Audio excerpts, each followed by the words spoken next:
Welcome back to our channel. இன்றைக்கி வாங்க நம்ம சேனலில் என்ன ரெசிபி பண்ண போகிறோம்னு பார்க்கலாமா. அதுக்கு முன்னாடி நீங்கள் சேனல் சப்ஸ்கிரைப் பண்ணி அது மட்டும் இல்லாமல் பக்கத்தில் இருக்க பெல் பட்டனை கிளிக் பண்ணிக்கோங்க. அன்றைக்கி தான் நாங்கள் போடக்கூடிய வீடியோஸ்லாம் நோட்டிஃபிகேஷனாக அவங்கள வந்து சேரும்.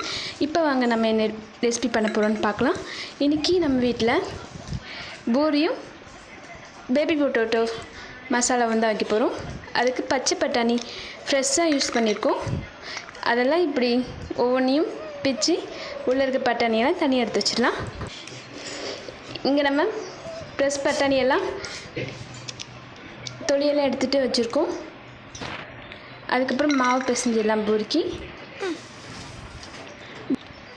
ஃப்ரெஷ் பட்டாணி யூஸ் பண்ணும்போது நம்ம ஊற வைக்காமல் டக்குன்னு செஞ்சிடலாம். அது ரொம்ப டேஸ்ட்டாகவே இருக்கும் காஞ்ச பட்டாணியை விட. இது பார்க்குறதுக்கு எவ்வளோ அழகாக இருக்கோ அதே மாதிரி சாப்பிட்றதுக்கு நல்லா சாஃப்டாக டேஸ்ட்டாக இருக்கும். இப்போ அவங்க பூரிக்கு மாவு பிசைஞ்சிடலாம். நாங்கள் இப்போ ஒரு ஸ்பூன் சீனி போட்டிருக்கோம். இது ஆப்ஷனல் தான், நீங்கள் வேணால் போட்டுக்கோங்க, வேண்டாம். சீனி போட்டால் கொஞ்சம் கிறிஸ்பியாக இருக்கும் பூரி. அதுக்கப்புறம் ஒரு ஸ்பூன் கல்லுப்பு போட்டு தண்ணி ஊற்றி மாவு பிசைஞ்சிடலாம். இப்போ காக்கப்பளவுக்கு பச்சரிசி மாவு, காக்கப்பளவுக்கு ரவை, 2 கப் அளவு கோதுமை மாவு இவ்வளோத்தையும் போட்டு பூரிக்கு மாவு பிசைஞ்சிடலாம்.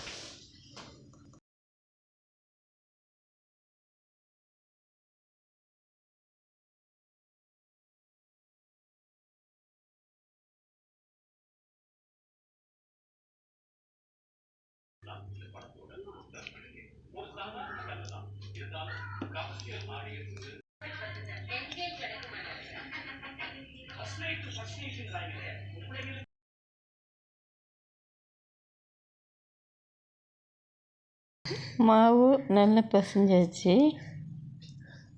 அதை ஒட்டி போட்டுக்கலாம்.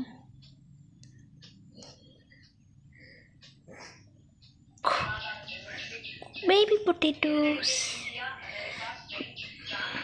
உருளைக்கிழங்கு வேக வச்சுருக்கு, அதை உரித்து எடுத்துக்கலாம்.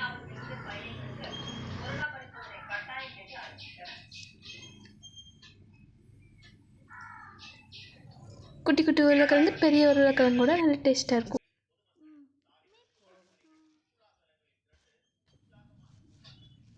அது மசாலா வைக்க முடியாது, 10 நிமிஷம் ஊற வச்சா போதுமா.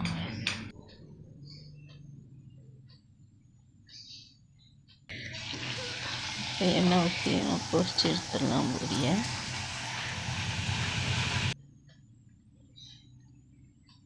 இதே மாதிரி கரண்டி வச்சு மேலே லைட்டாக தட்டி விட்டு சூடான எண்ணெய் அதுக்கு மேலே கோரி ஊற்றினாலும் நல்லா புஷ்ஷுன்னு வரும்.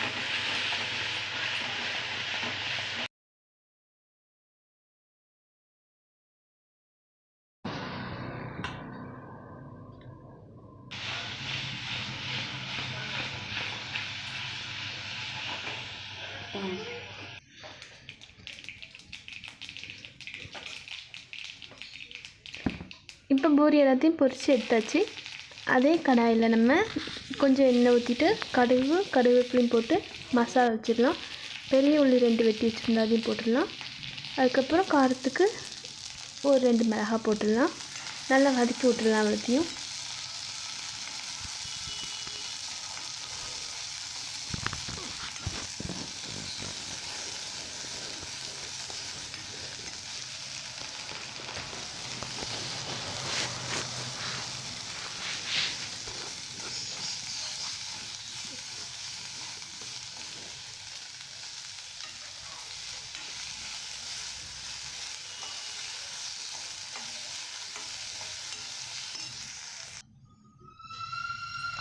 உருளைக்கிழங்கையும் போட்டுலாம் எடுத்து உரிச்சு வச்சுருந்த உருளைக்கிழங்கு.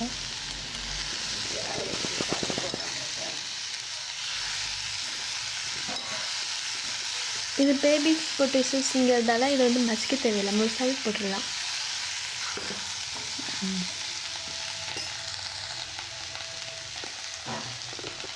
மஞ்சப்பொடி கொஞ்சம் போட்டுக்கலாம்.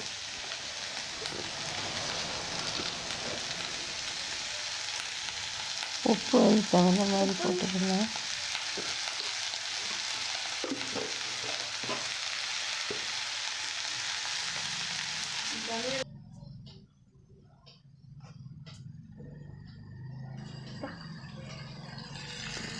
பட்டாணி கொஞ்சம் வேக வச்சு வச்சுருக்கு, அதையும் எடுத்து போட்டுருக்கோம். காஞ்சி பட்டாணியை ஊற வச்சு வேக வைப்பாங்க. இதை வந்து கொஞ்சம் வேக வச்சு போட்டால் சாஃப்ட் ஆயிடும்.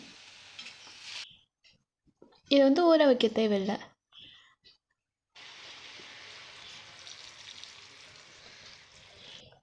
கொஞ்சம் தண்ணி ஊற்றிக்கணும், ஒரு 1.5 கிளாஸ் போல்.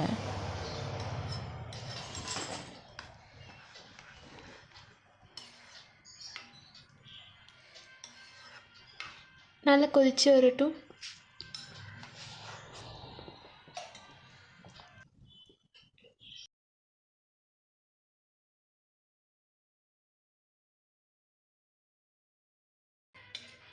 இப்போ இந்த ஸ்டேஜில் நம்ம ஏதாவது மாவு ஆட் பண்ணலாம். கோதுமை மாவு ஆட் பண்ணிக்கோங்க, இன்றைக்கி பச்சரிசி மாவு ஆட் பண்ணிக்கோங்க. நாங்கள் இன்றைக்கி பச்சரிசி மாவு தான் ஆட் பண்ணோம்.